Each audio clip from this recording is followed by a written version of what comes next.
மது போதையில் சொத்து வழக்கு ஒன்றில் சங்கராபுரம் ஒருங்கிணைந்த நீதிமன்றத்திற்கு ஆஜராக வந்த நபர் நீதிபதியிடம் ஒருமையில் பேசியதால் கைது செய்யப்பட்டு நீதிமன்ற காவலில் அடைக்கப்பட்டார்.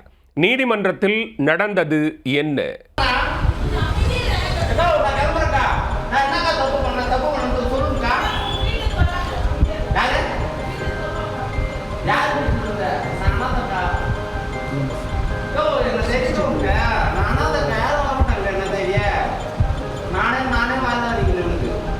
போதையில் இருந்தால் எப்படி வேண்டுமானாலும் பேசலாம் என்கின்ற உரிமையை தனக்கு இந்த சமூகம் பட்டா போட்டு கொடுத்து விட்டதாக நினைத்து கொண்டு வாய்க்கு வந்ததை பேசி தற்பொழுது சிறைக்கு சென்றிருக்கிறார் இந்த நபர். சொத்து வழக்கிற்கு நீதிமன்றம் வந்தவர் தற்பொழுது சொந்தமாக ஒரு வழக்கை வாங்கிக் கொண்டு சிறைக்கு சென்றிருக்கிறார். போதை ஆசாமி நீதிமன்ற வளாகத்தில் செய்த அட்ராசிட்டி பின்னணி என்ன?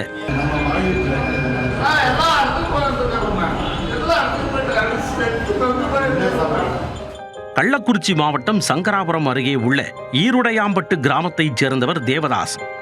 இவர் மீது கடந்த 2024ஆம் ஆண்டு சொத்து சம்பந்தமாக இவரது மாமனார் புகார் ஒன்றை கொடுத்திருந்தார்.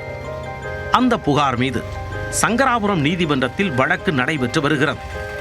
இந்த நிலையில் திங்கட்கிழமை நீதிமன்றத்தில் ஆஜராக தேவதாசுக்கு சம்மன் அனுப்பிய நிலையில் சங்கராபுரம் நீதிமன்றத்தில் ஆஜரானார். கடந்த 2 ஆண்டுகளாக வழக்கு சம்பந்தமாக நீதிமன்றத்திற்கு வந்து செல்வதால் ஆத்திரமடைந்த தேவதாஸ் மது போதையில் தள்ளாடியபடி வந்திருக்கிறார். வழக்கு நடைபெற்ற போது நீதிபதியிடம் பேசியவர், என்ன சும்மா கோட்டுக்குவான்னு சொல்றீங்க, என் காசை எப்பதான் முடிப்பீங்க என்று ஒருமையில் பேசியதாக கூறப்படுகிறது. இதனால் அதிர்ந்து போன அங்கிருந்த நீதிமன்ற பணியாளர்கள் அவரை அப்புறப்படுத்த முயற்சித்தனர். ஆனால் அவர்களையும் விட்டு வைக்காத தேவதாஸ் தகாத வார்த்தைகளால் பேசி பெரும் ரகடையை செய்ததாக கூறப்படுகிறது. இதையடுத்து நீதிமன்றத்தில் தட்டச்சு பணியாளராக பணியாற்றி வந்த சரண்யா என்பவர் கொடுத்த புகாரின் பேரில் தேவதாஸை போலீசார் கைது செய்து காவல் நிலையம் அழைத்துச் சென்றனர். காவல் நிலையத்திலும் அவரது அட்ராசிட்டி அடங்கவில்லை. காவல் ஆய்வாளர் பாலமுரளி அவரிடம் பேசி சமாதானப்படுத்த முயன்றார். இங்கே வரியா, உன் மேலே கேஸ் போட்டிருக்கு, சும்மா இது மாதிரி போலீஸ் ஸ்டேஷனில் கத்தப்படாது, இது மாதிரி தான் நீ கோர்ட்லையும் கத்தி இப்போ போலீஸ் ஸ்டேஷனுக்கு வந்திருக்க, போலீஸ் ஸ்டேஷன்லையும் கத்திட்டு ஜெயிலுக்கு போகாத என அறிவுரை வழங்கிவிட்டு சென்றார். ஆனால் அவர் போன பின்பும் மீண்டும் கைதி அறையில் இருந்து கத்தி கூச்சலிட்டு கொண்டே இருந்தவரை மீண்டும் நீதிமன்ற காவலுக்கு அனுப்பி சிறையில் அடைத்தனர்.